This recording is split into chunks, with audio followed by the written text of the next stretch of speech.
Bonjour, on est le 24 avril 2020. On demande ici de calculer le déterminant de la matrice A d'ordre n. Fatalement, c'est un ordre et pas un rang, parce que c'est une matrice carrée. Quand on demande de calculer le déterminant sur les déterminants de matrice carrée. Voilà, alors je vous rappelle que A appartient à Kn fois n. C'est une matrice, donc il fait partie des espaces vectoriels. Les espaces vectoriels. Dans l'espace vectoriel, on a les polynômes, les suites, les vecteurs de la droite, les vecteurs du plan, les vecteurs de l'espace. Et beaucoup d'ensembles font partie des espaces vectoriels. Hein. Voilà, et notamment les matrices. Les matrices sont des espaces vectoriels. Voilà, sur le champ des réels ici, je joue avec des réels, donc c'est sur le champ des réels. Bah, je joue avec des nombres trigonométriques, mais un nombre trigonométrique reste un réel. Voilà, donc calculer le déterminant de A d'ordre n défini par quel que soit I, A, I égale 2 cosinus θ, 2 cosinus θ, quel que soit I compris entre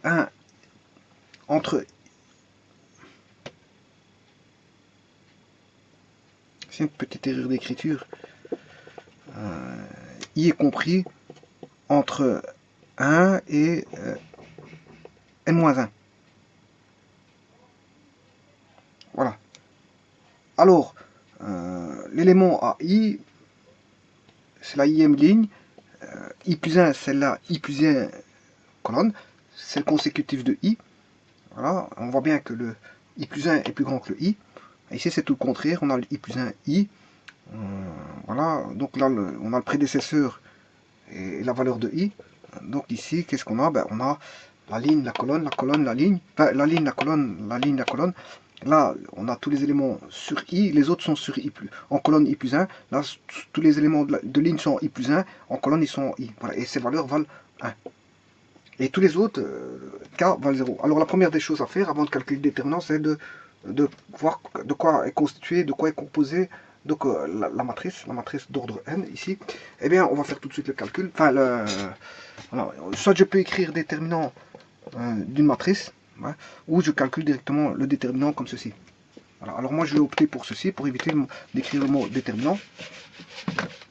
Alors on va mettre le déterminant, bon, on a II, mais on a II c'est 2 cosinus θ, ben, II c'est les éléments diagonales, c'est A1, A2, 2, A2, 3, A4, 4, etc. Toutes les AII valent 2 cosinus θ. Donc j'ai 2 cosinus θ, en ligne 1, colonne 1, en ligne 2, colonne 2, 2 cosinus θ, en ligne 3, colonne 3, 2 cosinus θ, 2 cosinus θ, voilà, et ainsi de suite, vous aurez ceci jusque la ligne n-1, la colonne n-1, en colonne n-1, colonne n-1, ligne n-1, j'aurai 2 cosinus θ, et en ligne n, colonne n, j'aurai 2 cosinus θ. Voilà. Donc on voit apparaître la formation d'une diagonale de valeur trigonométrique. Alors ici on a AI, I plus 1, I plus 1, I vaut 1. Donc si on commence par ceci, l'indice de colonne est plus grand que l'indice de ligne. Donc on est au-dessus de la diagonale principale. J'appelle la diagonale principale ici. Donc par exemple on sera en ligne 1, colonne 2. Ligne 1, colonne 2, on aura 1. Ligne 2, colonne 3, on aura 1.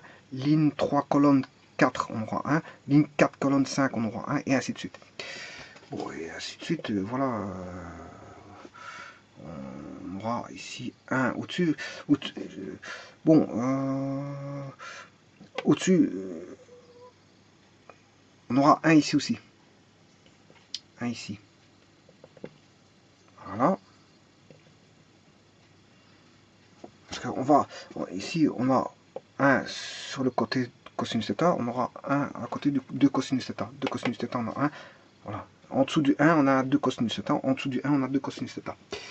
Alors maintenant, ça, on voit bien qu'on a une diagonale supérieure au-dessus, une diagonale au-dessus de la diagonale principale. Et là, on a I plus 1, I, qui est égal toujours à 1. Ben là, c'est une diagonale inférieure à la diagonale principale, puisqu'en fait, on a deuxième ligne, première colonne, troisième ligne, deuxième colonne, troisième ligne, quatrième ligne, troisième colonne, cinquième ligne, quatrième colonne, et ainsi de suite. L'indice de ligne est plus petit que l'indice de colonne, donc on se retrouve en bas de la diagonale principale. Et bien sûr, vous aurez 1 ici. Alors, et tout le restant vaut 0. C'est dit dans l'énoncé. Donc, je vais mettre des zéros comme ceci.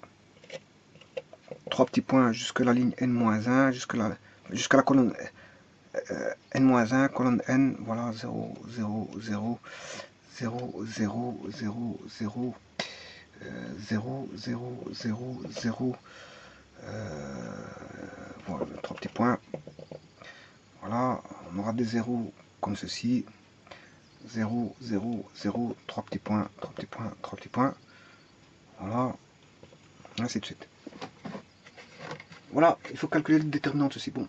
Et on aperçoit qu'on a ce qu'on appelle un déterminant tridiagonal, hein, parce qu'on a une diagonale ici, une seconde diagonale ici, voilà, et une troisième diagonale ici, ou on appelle ça aussi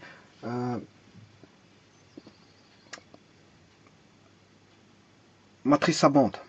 Matrice à bande, c'est-à-dire qu'on a une bande ici de valeurs, bon, qui se répètent, qui sont répétitives, effectivement. Là, en première diagonale, deuxième diagonale, troisième diagonale. Voilà, et ici, en plus de ça, la diagonale supérieure à la diagonale principale a une valeur égale à la diagonale inférieure à la diagonale principale, ce qui facilite les calculs. Voilà, et tout le restant, c'est des zéros. Mais on a bien une matrice tridiagonale. Alors, ayant construit ceci, il suffit de calculer le déterminant de A.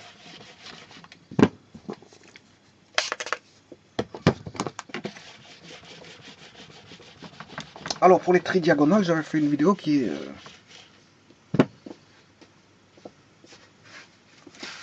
une vidéo qui démontrait, je veux dire, que le déterminant de l'ordre I, un I quelconque, hein, le déterminant d'un I quelconque, parce que c'est répétitif, hein, on remarque la répétition ici, on a déterminant d'ordre 1, d'ordre 2, d'ordre 3, d'ordre 4, d'ordre 5, etc. Ben, je veux dire, c'est répétitif, on s'est retrouvé une récurrence à tout ça. Et d'ailleurs, ça a été fait, la démonstration a été démontrée par récurrence, et donc elle donnait que pour quel que soit le déterminant d'ordre I, ben, on avait A1 ou A12 ou A33 ou A44, parce que c'est répétitif, hein. Voilà, A1, A2, A2, A33, A44, par rapport à la matrice I-1, moins, là on devait faire A, si vous voulez, je vais le mettre ici, c'est le AII, peu importe, hein, parce qu'ils sont les mêmes. Ici c'est AI plus 1, virgule I, fois AI, virgule I plus 1, voilà, par rapport à la matrice d'ordre I-1. Voilà, par récurrence, on démontre ça. Ce qui veut dire que pour la matrice, si je prends pour une matrice d'ordre AN, ben c'est AN, elle est exprimée par rapport à AN-1, voilà, et AN-2. Voilà. Alors, je vous rappelle que AN, c'est celle-ci, elle est exprimée en fonction de celle qui précède et de celle qui reprécède. Donc, on a une forme comme celle-ci, mais les AII sont tous identiques, c'est ceux qui se retrouvent sur la diagonale principale de cosinus θ à n-1 moins les AII. Ceci, ça vaut 1, ceci ça fait 1 fois 1, mais ça fait 1. Voilà, et 1 fois 1, ça fait 1. Donc on a ceci. Bon, le problème c'est que ici il faut chercher le déterminant à l'ordre n, mais il est exprimé en fonction de n-1 et n-2. Alors l'idéal c'est d'aller chercher quelque chose qu'on connaît et de l'exprimer par rapport à quelque chose qu'on connaît. Et qu'est-ce qu'on connaît? Ben, c'est le déterminant d'ordre 1 qui vaut 2 cosinus θ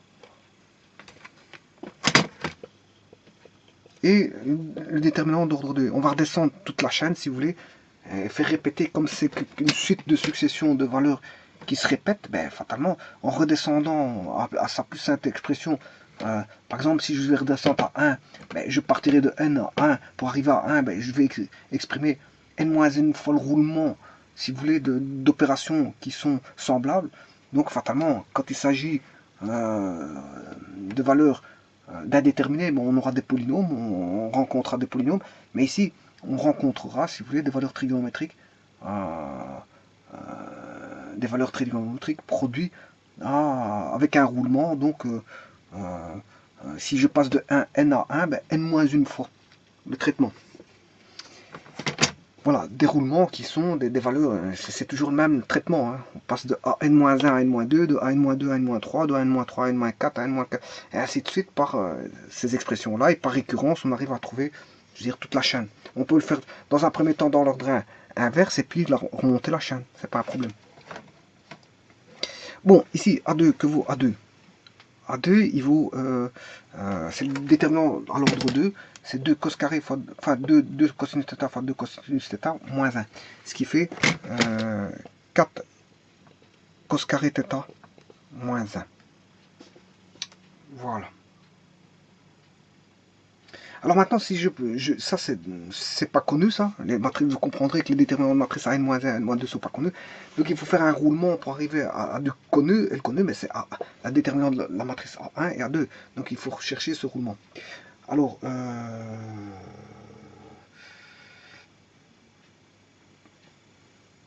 ici, il faut connaître ces formules trigonométriques pour savoir faire un tel exercice, parce que sinon c'est pas la peine de faire un exercice pareil, je vous le dis tout de suite. Ici, je vais multiplier par sinus θ et diviser par sinus θ. Ce qui veut dire que 2 cosinus θ sinus θ, ben, ça fait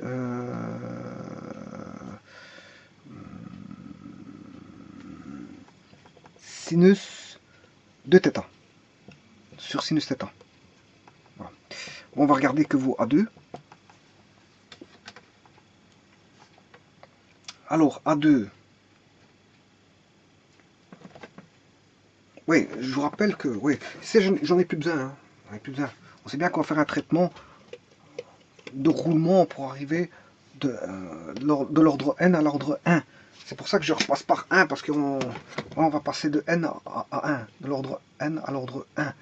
Voilà, en omettant ceci, en faisant des roulements. Mais d'abord, il faut que je vois comment l'expression, comment elle va tourner l'expression, en fait. Comment tourne l'expression. Voilà, alors ce roulement, quand je parlerai de roulement, vous savez bien que ce seront les traitements qu'il faudra faire pour arriver à 1. Et il y en aura n-1, je vous le dis tout de suite. Bon, alors maintenant, parce que pour passer de n à 1, ben, il faudra n-1 roulement. N-1 traitement identique si vous voulez, semblable. Alors, oui, ce que je voulais dire, c'est que sinus θ plus θ, c'est sinus A plus B, ce qui fait sinus de A, c'est sin A cos B plus sin B cos A. Ce qui veut dire que si je mets θ et θ, ben, ce qui fait sinus θ cosinus θ plus sinus plus cos θ sinus θ, ce qui fait 2 sinus θ cosinus θ. Voilà, ce qui fait 2 sinus θ cosinus θ. Donc sinus 2 θ vaut 2 sinus θ cosinus θ. Voilà. Alors maintenant, ce qui veut dire que là, j'ai fait un tour de passe-passe, j'ai dû multiplier et diviser par sinus θ pour avoir sinus de θ sur sinus de θ sur sinus θ. Maintenant, voyons la forme de 4 cos carré θ moins 1. Qu'est-ce que vaut-elle? 4 cos carré, faisons le même traitement en multipliant par sinus θ pour avoir du sinus θ au dénominateur. Hein. Je vais multiplier par sinus θ et diviser par sinus θ. Ainsi, j'aurai du sinus θ et avoir une forme de récurrence qui ressemble à celle-ci et pouvoir conjecturer par rapport à ça. Enfin, du moins, on l'espère. Bon, 4 cos carré θ moins 1 fois sinus θ. 4 cos carré θ moins 1 fois sinus θ. Ce qui fait, bon, 4 cos carré θ, je vais mettre 1 moins sin carré θ moins 1 fois sinus θ. Ce qui fait 4 moins 4 sin carré θ moins 1, le tout fois sinus θ. Ce qui fait 4 sinus θ moins 4 sinus carré θ moins sinus θ. Ce qui fait 4 moins 1, ce qui fait 3 sinus θ moins 4 sinus carré θ.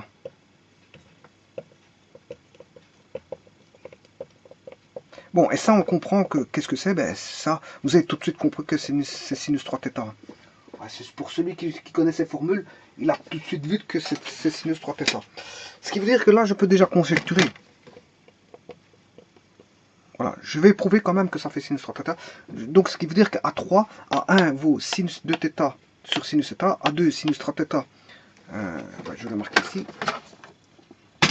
A1 vaut sinus 2θ sur sinus θ. A2 sinus 3θ sur sinus θ. AI sinus Iθ sur... Ah non, I plus 1, je m'excuse. I plus 1 θ sur sinus θ. Et AN, parce qu'on a toujours une valeur de 1 en plus, 2, 3, I plus 1. Donc AN, ça sera sinus N plus 1 θ sur sinus θ. Voilà.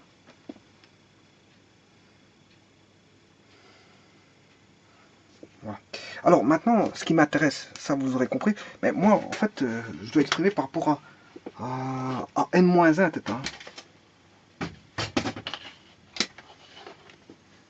Je dois exprimer par rapport à N-1 θ. Donc N-1 θ.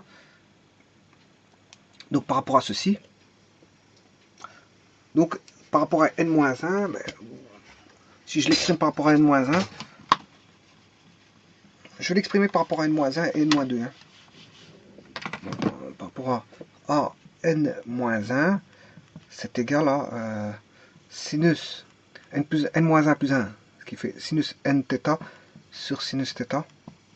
Et à N-2, c'est sinus N-2 plus 1, N-1, θ sur sinus θ. Voilà.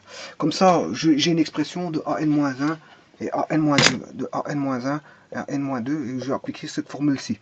Bon, ben, juste avant ça, je vais démontrer que sinus 3θ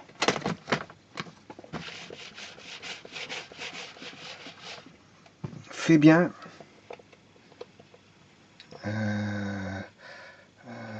3 sinus θ moins 4 sinus carré θ. Bon, on va démontrer ça. Ben, on sait bien que sinus 3θ, c'est sinus 2θ. Normalement, vous devez connaître ça par cœur, je vous le dis tout de suite. Voilà, ouais, je vais quand même vous le démontrer. Voilà, c'est 2 sinus 2θ cos θ plus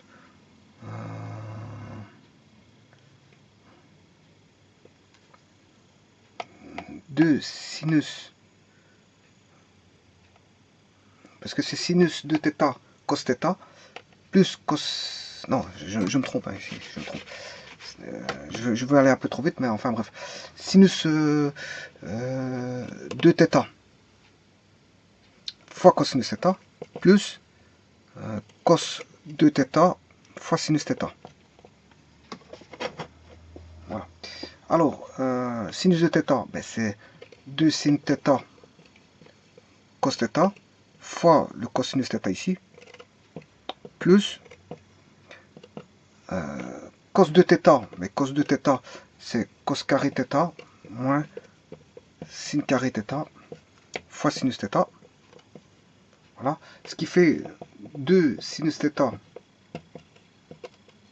cos carré θ plus sin θ, je distribue ici, cos carré θ moins sinus cube θ. Voilà. Alors ici je vais mettre en évidence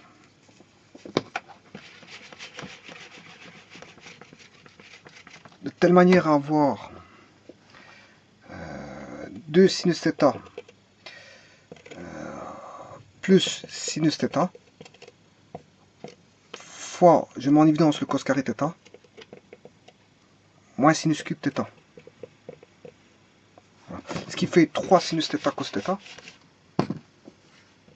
3 sinus θ cos θ, cos carré θ moins sinus cube θ. Bon, alors cos carré, c'est 1 moins sin carré θ, moins sinus cube θ, ce qui fait 3 sinus θ, moins 3 sin carré θ, moins 3 sinus cube θ. Voilà. Et là, on a moins sinus cube θ. Et bien, voilà ce qui est démontré, 3 sinus θ, moins 4 sinus cube θ, fait bien sinus 3 θ. Voilà, démonstration. Voilà, bon, de toute façon, vous devez connaître vos formules par cœur, hein, d'office. C'est pas la peine de faire de la trigonométrie. D'ailleurs, j'ai fait une vidéo là-dessus en vous disant que quand vous faites de la trigonométrie, si vous ne connaissez pas vos formules par cœur, c'est pas la peine de faire de la trigonométrie tout de suite. Parce que sinon, la trigonométrie est basée sur l'observable voilà, et l'identification de formules que vous avez, je veux dire, dans votre, que vous avez appris, que votre cerveau contient. Voilà, et que vous devez, je veux dire, observer et tirer des relations par rapport à ce que vous observez. Vous devez tirer des conclusions par rapport à ce que vous observez en allant chercher des formules, des bonnes formules que vous connaissez de trigonométrie. Maintenant, si vous ne connaissez pas la trigonométrie, c'est pas la peine de faire un exercice de trigonométrie. Et comme cet exercice-là contient des valeurs trigonométriques, mais vous ne saurez jamais calculer le déterminant si vous ne connaissez pas, je veux dire, la trigonométrie d'office. Voilà. Ceci étant dit, voilà, on a démontré que ça faisait bien sinus 3θ. Voilà, quelqu'un qui connaît sa trigonométrie, ben, il sait vite faire un exercice pareil. Bon, maintenant, rappelez-vous que j'avais dit que AN était exprimé par rapport à N-1 et à N-2. Alors, je voudrais mettre AN est exprimé par rapport à N-1, moins 1 fois AN-2. Bon, le tout, c'est de l'exprimer par rapport à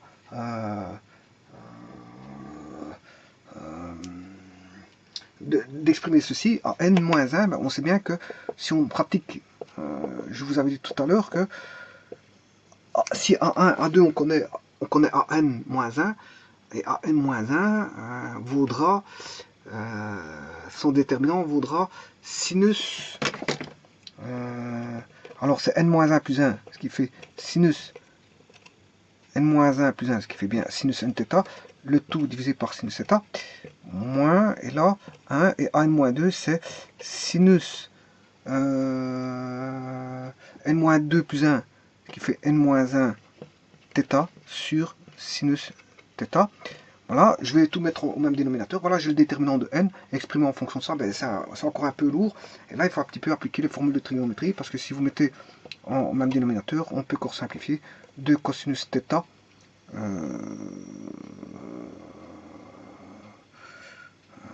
sinus θ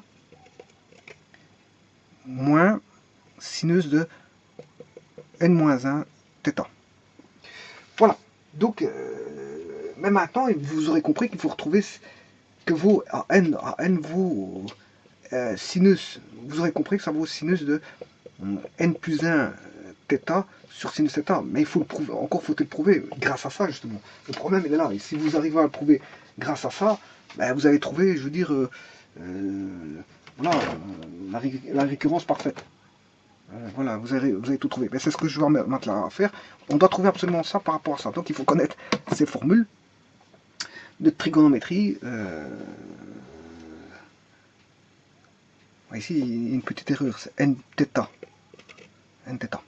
Voilà, bon maintenant, voyons voir la suite. Ça, c'est... Il y a une formule trigonométrique, voilà. Oui, si vous ne connaissez pas vos formules trigonométriques, ça va poser un grand problème de calcul, parce que on sait bien, encore ici, voilà, si vous 2 sin A cos B, c'est égal à sin A moins B plus sin A plus B. Voilà.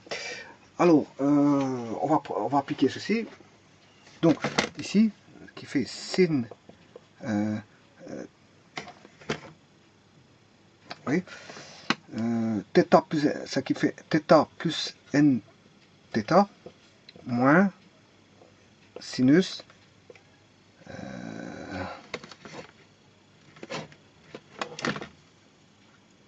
moins sinus de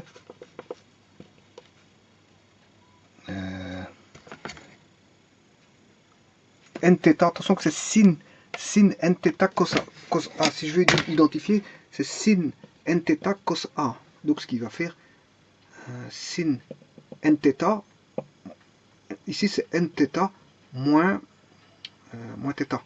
Alors pourquoi je dis ça? Parce que ici c'est sinus n θ. Et là, le B vaut θ. Hein, dans l'énoncé ici, il est plutôt écrit cos θ sin n θ. Mais bon, c'est à vous à faire le... Voilà, donc ici, ce qui fait n θ moins θ. N θ moins θ moins sinus n-1 θ, le tout sur sinus θ. Alors, ce qui me réconforte, c'est qu'on a bien un sinus θ au dénominateur, donc ça a du bon. Alors, n θ moins θ, si je mets en évidence, donc ce qui fait n-1 θ. Oui, ici j'ai oublié, c'était un plus. Hein. La formule donne un plus. C'est un plus. Voilà, en faisant ceci, ben, ces deux valeurs-là, je peux les simplifier. Et il ne reste plus que ceci. Il reste sinus de ceci. Quelle aubaine? Parce que ceci, c'est sinus de n plus 1 θ, le tout sur sinus θ. Voilà, CQFD, on a bien AN qui vaut sinus de n plus 1 θ sinus de θ. Alors qu'on suffisait, on a juste démontré que ça faisait ça, alors qu'on avait conjecturé auparavant que ça faisait ça, mais à l'ordre n, on l'a démontré. À l'ordre n, on l'a démontré. Donc c'est démontré pour l'ordre n. Mais on le savait que c'était ça. Et on l'a démontré pour l'ordre n. Voilà, je vous remercie.